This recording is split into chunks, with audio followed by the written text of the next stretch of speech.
the well. Okay. Yeah, you know what's ironic is down at the south end of the island where this vent is opened up and all this these effluents are coming, the winds blow everything north. So those guys have full blue skies now. It's from 3,500 miles from here. This year we estimate that we'll probably get about 2,000 more whales coming to the island than we did last year. That'll up our total to about 12,000. Now remember guys, the whales that we see here are part of the Central Pacific group. There are 3 distinct populations in the North Pacific. The far western group of the whales that we see in the islands just south of Japan, the Northern Islands. And then the far eastern group of the ones that will end up off the coast of Mexico. Baja, San Ignacio.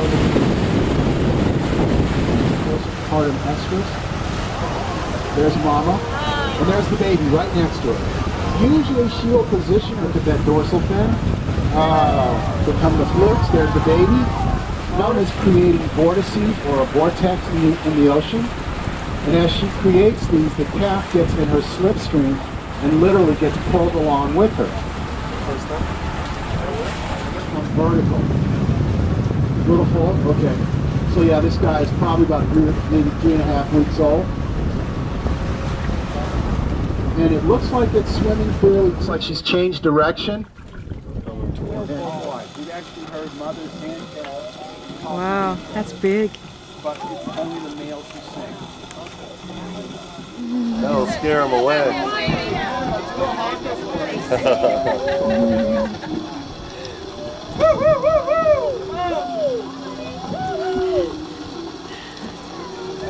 Hold on, working, keep doing it. Yeah. Keep doing it, Photo.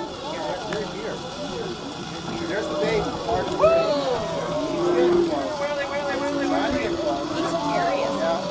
Get ready, here they are. There's Mama.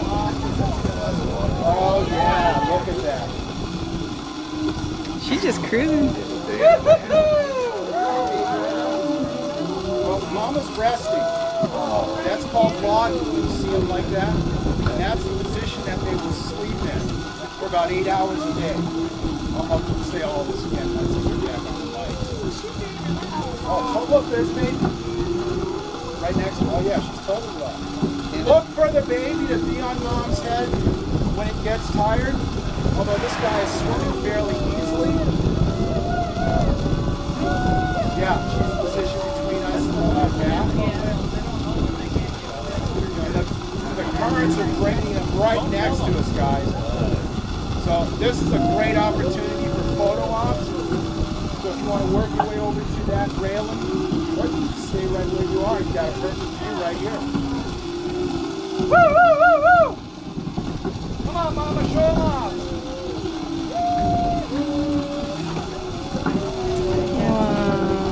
Only a year.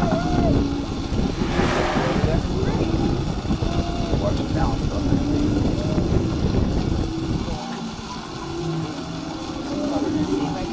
Yeah, that's Look okay. at the size of that pencil.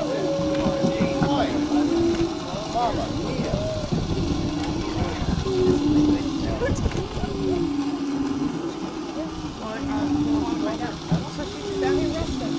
Yep. Just stay there. I got it.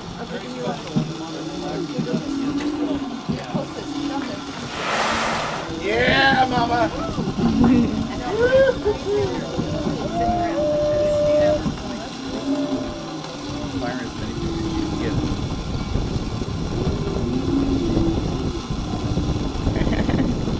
Very sweet. That little puff. See that little breath? Big breath. And so when the mom is resting, the baby's resting on her head. Sometimes when they get tired and they stop swimming, they start to swim. They have a lot of body fat on them. So mom will swim underneath and right to the surface with her head. And then they'll just lay there and rest until they recover their strength. And if she wants to move, then she'll swim off. Oh, look at her floats. See the floats behind her? This is a great shot, you guys. One of the best close encounters we've had all week.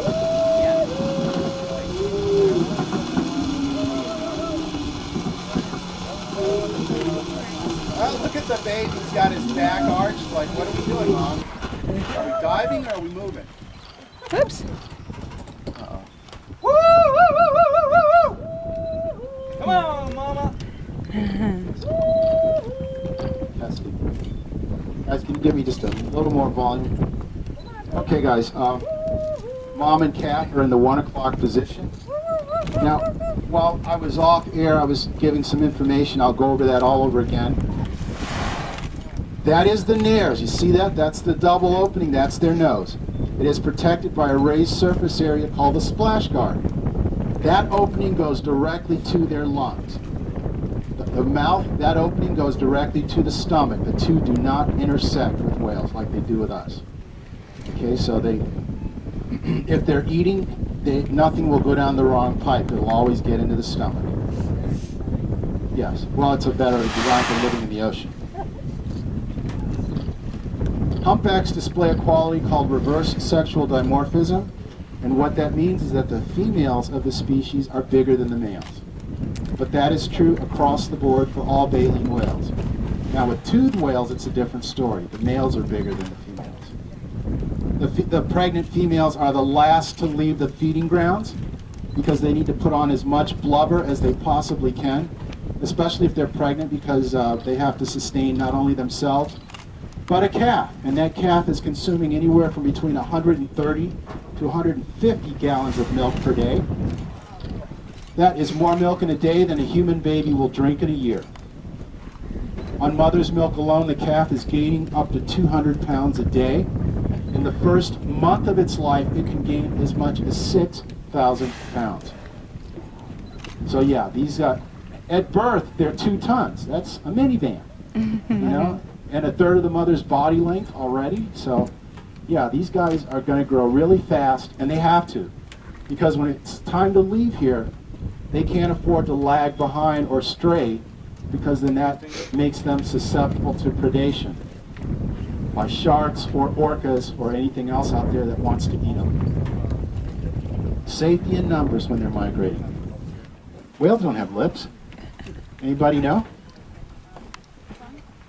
Well, every one of these calves that's born out here has an extra fold of skin around the edge of their tongue. And how many of you can do this? A little bit. If you can do that, you just might be a redneck. No. Jonathan, do that again. I'm a blackneck. The thing is, these guys will swim up to mom's mammary slit and will nudge her near one of the two that she has. And when the mom feels this, the nipple will pop out, and the calf will curl its tongue around it, and mom will literally squirt the milk directly into their mouths. And so that way, it gets into the baby whale and not out into the ocean. And the viscosity or the thickness is about 55% milk fat, roughly the consistency of yogurt. So it's fairly easily digested, and it's loaded with nutrients, and it's very life-sustaining for the calf. We got a whale at 8 o'clock over here, about 200 yards, guys.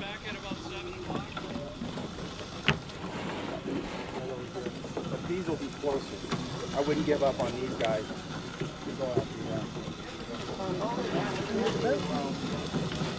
I mean, definitely check it out if you can pick it up. Just like that. That quickly, they're gone. See how quickly they move from the 1 o'clock all the way across our bow, and you can see where the footprint is now? That's the same one? Yeah. Seasonal anorexia is when a mature individual whale will lose up to 20% of their body weight on the breeding grounds because they're not eating. And the reason that they're not eating is because we don't have zooplankton, we don't have krill here. We don't have herring, we don't have sand lantern, we don't have cave plankton. Those are all links in the humpback whale's food chain. Now we do have plankton in these waters. Plankton are microscopic organisms that convert the sun's light into energy. We do have those.